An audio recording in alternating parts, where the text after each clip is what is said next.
I'm going to start my speech in 3, 2, 1. Mr. and Madam Chair, within this situation, diversity can be seen as both a threat and a good thing in life. Just like life that has both good and bad side. But we're not going to talk about these differences about good and bad things that happen in life anyway. In this proposal, we're focusing on why, by living and raising our children in an ethnic enclave, is actually a great solution for the current status quo in which the minority is actually being oppressed and being bullied by the predominantly white country, which is the majority in this nation. Ladies and gentlemen, now we're going to state that even though we raised and let these kids live in this ethnic enclave, we're not going to limit their choices to, for example, hanging out with these kids or actually going to school together with the majority of the society, which is the white people. Because we know that the people of color is actually the minority of the society.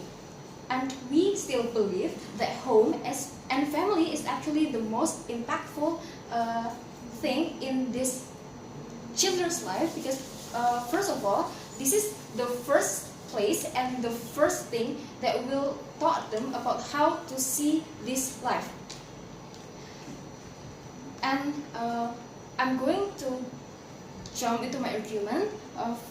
The first one, within this status quo, the protection in a nation is actually going mostly to protect the majority, because first, the ones who make this law or the protection is actually from the majority that is living in a nation.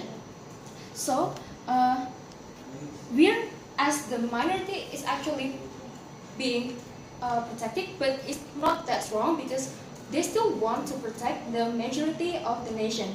If this situation keep on going, it means that the minority doesn't have enough protection. And what will happen if we do not have the enough protection for our life in daily life? For the first thing and the most important thing is we are going to be scared to live in this situation. And it will be even more dangerous for the kids, and I will explain that later in my arguments.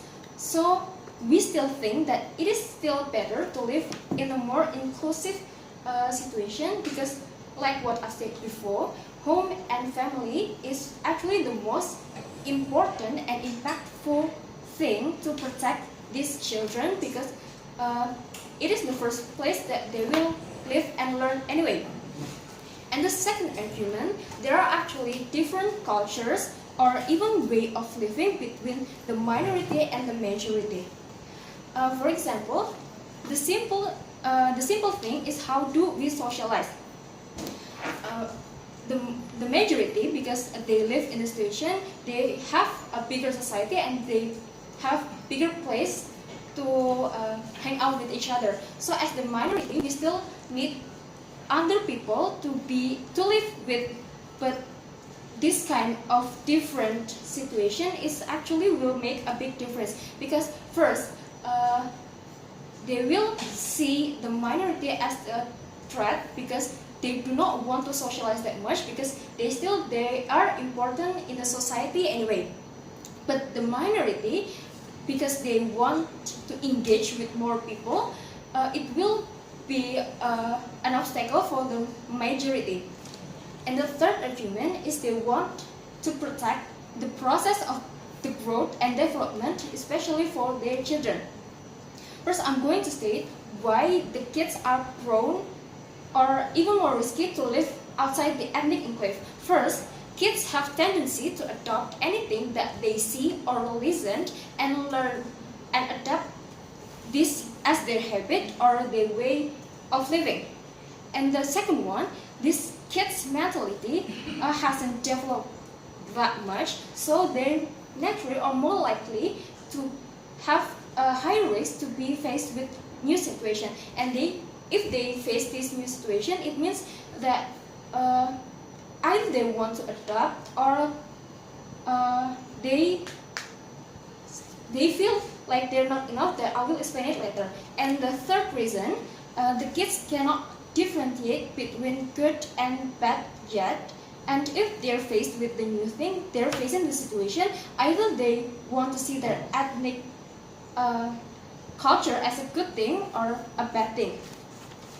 There are actually two situations in which they are accepted in a situation or they're being oppressed or being bullied. First, if they're accepted, it will make a difference compared to their parent culture. They'll see things from probably a different perspective compared to their parent.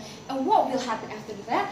If their culture is changed, that they will slowly have changes in their way of living or how they see their culture as. Either they want to see their culture as a bad thing or a good thing, because the majority will see their culture as a thing that cannot adapt with. And how if they are being bullied or being oppressed in their development, especially in kids in which they are in an adaptation phase, it will be dangerous because first, they most likely to lose their confidence because they are not being accepted by the society. And the second one, they feel they're not good enough because they're not accepted by the majority of the society. And the third one, or if we see things in a different perspective, they will absorb these habits of the majority to be a part of their personality.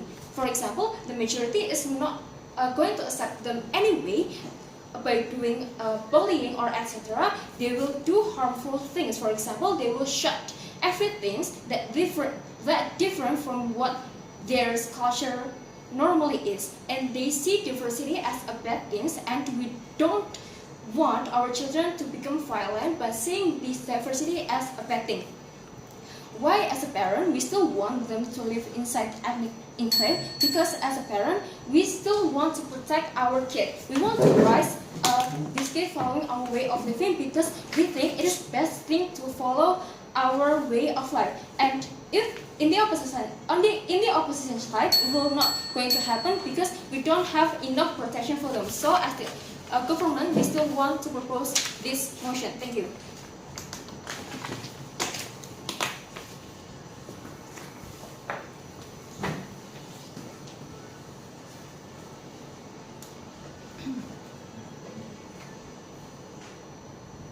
Check.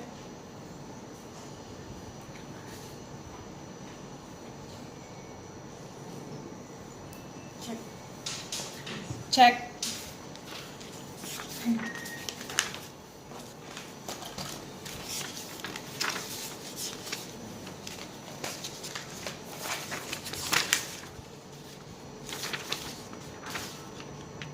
I will start my speech in 3, 2, 1. Unity in diversity.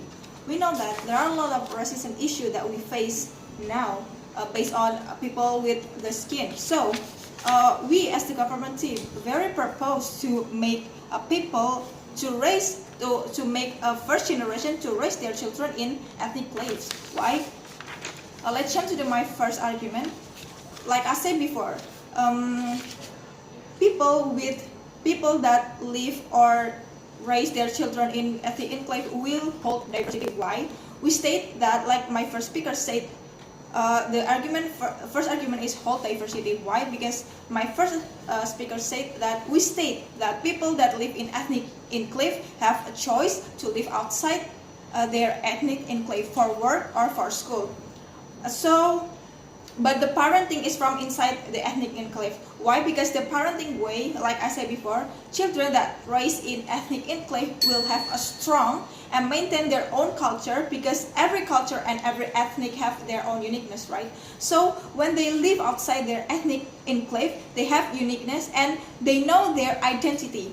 They know their identity better because they raised in the inside of ethnic enclave, and they will not easily affected with another culture or culture that have a bad impact.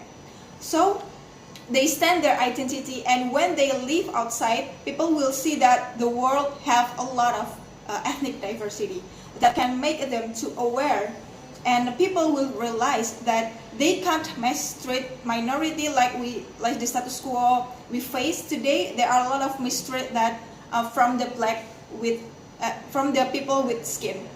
And then they can't mistreat minority people with color, with different skin color. And the Constitution will improve their policies to make a better policies that usually not fair to minority sides, but when they defend their identity, the Constitution will see that they have to improve their policies. They have to make a better policies like fair to all sides of the ethnic. And then jump to my second argument. Ethnic enclave make them stronger. Each ethnic have their own uniqueness, like I said before, from physically or habit. For example, Chinese ethnic have a white skin and slanted eyes, and African ethnic have a black skin and curly hair. Unfortunately, people don't take this as an important issue. People think that this diversity is something that people can make a funny or make a jokes in this issue. They show no respect to kind of this issue, for example. And sometimes this kind of thing takes too far. For example, we know that there are a lot of bullying that facing the people in minority area, people with a black skin especially, that people have a color have to face it. Or there are a lot of bias policies like George Floyd, for example. The police have make a mistake because they catch George Floyd that actually it's not George Floyd mistake, but they catch George Floyd. So George Floyd asked to not too tough when they catch him, but the police keep mistreat him like it's the police underestimate people with color and let always mistreat them. And then so we think that it is why we need ethnic enclave to protect them. People that live in ethnic enclave as a minority will support each other, and also they will empower each other, that this kind of power can make them to be stronger to face the racism and etc. Like I said before, George Floyd case, people with black skin held a big protest in America, in the United States, and this is a big event in our world today. Not only people with a black skin to defend these cases, but also people with white skin defend these cases. So it shows us that ethnic enclave make them stronger and makes another ethnic aware that we cannot mistreat people in minority. So our conclusion is why we have to raise them in ethnic enclave, because this is not lead to racism, this is lead to unity in diversity. So from that all argument that I said before, we as the government team very proud to propose. Thank you.